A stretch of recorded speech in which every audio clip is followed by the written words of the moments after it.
Stingy, narcissistic boss negs and skimps on employees, so I damage his ego with some asshole tax.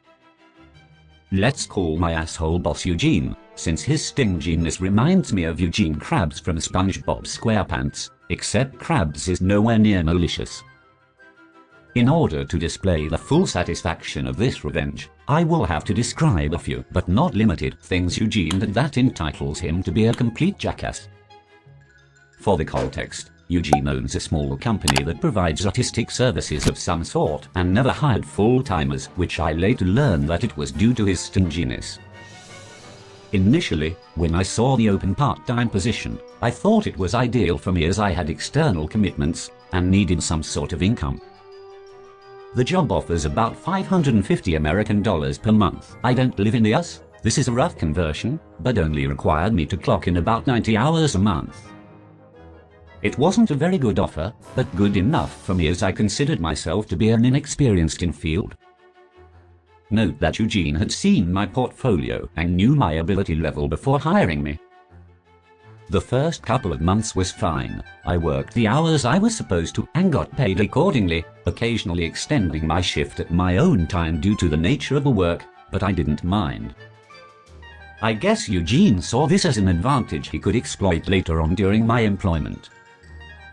It is also important to note that Eugene would often ask about my well-being, how did I spend my weekends, etc. at this point in time.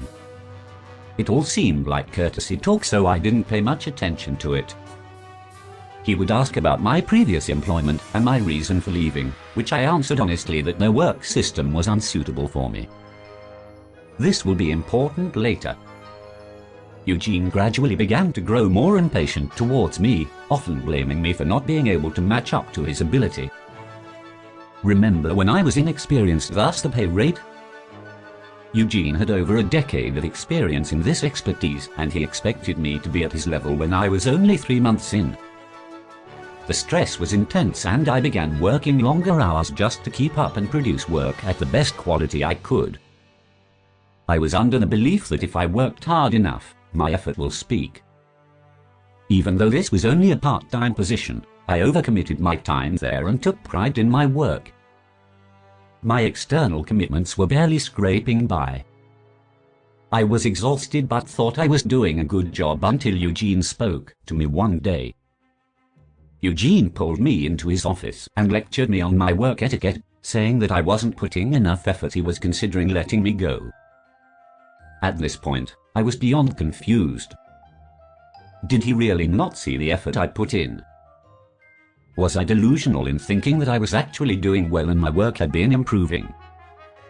I tried speaking up, but he quickly diverted the topic, telling me he knew the reason why my previous employer hated me. It was because I was lazy and uncommitted. To say I was in disbelief was an understatement. Not only did I believe I did my best with every task handled to me, Eugene had registered my flaws during casual conversations and twisted my words to his advantage. I had no idea how to react and simply asked him what expected of me. He instantly replied that he would like me to double my hours working for him at the same monthly pay rate. His reasons? It's my fault that I am not experienced enough to produce quality work. Thus it should be under my own responsibility and time to make up for it. My external commitments didn't matter, he said, as this job was my only source of income and should be kept as priority. It finally dawned to me that Eugene was a narcissistic sociopath who was only held conversations so that he could learn a person's weaknesses for his manipulation. Now, if you read my title, you will see that Eugene was not only a narcissist but also stingy. Eugene is obsessed with maximizing his profits. Any business owner would love that, I agree, but Eugene is down to every cent in immoral and even possibly illegal ways. He would sell a service to a client, and upon receiving the deposit, deliver something else. He was smart enough to keep his contracts vague for both clients and employees so that nobody could take legal actions against him. More than often, his clients would be left to wits end as it would be too late and expensive to engage another vendor by the time they realized they had been scammed. Eugene would then demanded another set of payment to deliver what he had originally promised, overcharging the client an average of 100% to 200% more than what was agreed. Eventually realizing that they'd been played, most people would be too exhausted to pursue further action and prayed for the project to be over so they didn't have to deal with his antics anymore. This inaction probably fed Eugene's ego that he could get away playing dirty every time. There are many more things I would like to rant about Eugene, but this is ProRevenge sub, not recruiting hell, so most of you would like to get to the good stuff soon. So in my country, employers are required to pay a certain amount of tax for every local employee they hire. While it is not exactly tax, it is obligated by law, and negligence will result in a hefty fine and possibly jail time. These taxes are technical contributions for the employee's retirement funds, which is payable by every employer. An employer can deduct a certain percentage of their contributions from the employee's wages. This law has its own complications since there is a certain group of people exempted from it, such as students or interns. Now, Eugene is the classic example of a narcissist who thinks that he is smarter than everyone else. He felt that he was smart enough to evade the law by drafting a contract with vague details to protect himself, and was deluded enough to believe that everyone would believe him as long as he sounded convincing. In other words, he thought of people as sacks of potatoes with no opinion of their own. If anyone was to have a perspective, it had to be his way or the wrong way. I stayed in Eugene's company for about 4 months, before I felt too mentally overwhelmed.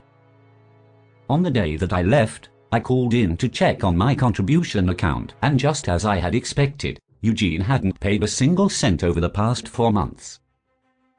The officer on the other end of the line asked if I would like to report this as a case. Guess my answer.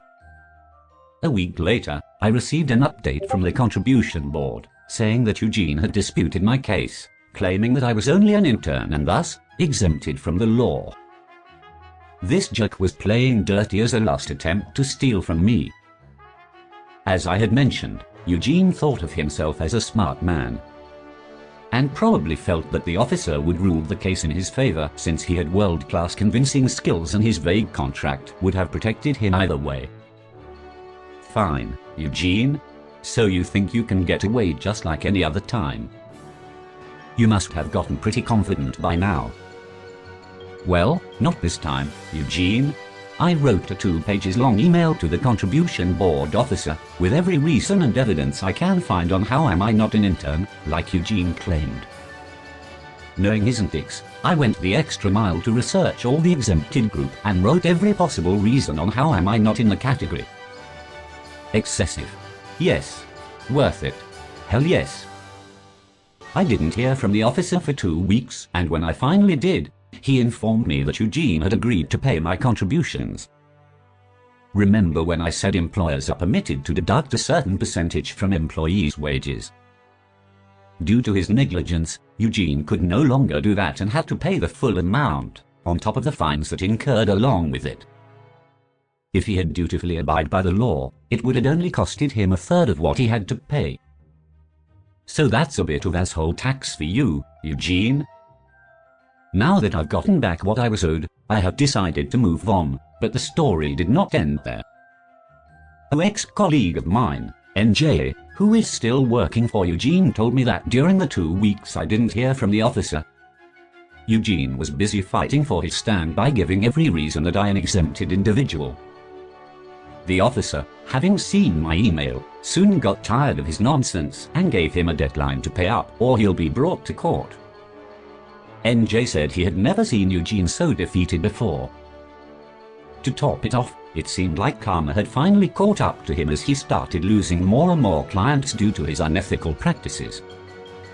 The fine came to him when he had no clients that month, so it was a very obvious dent in his bank account.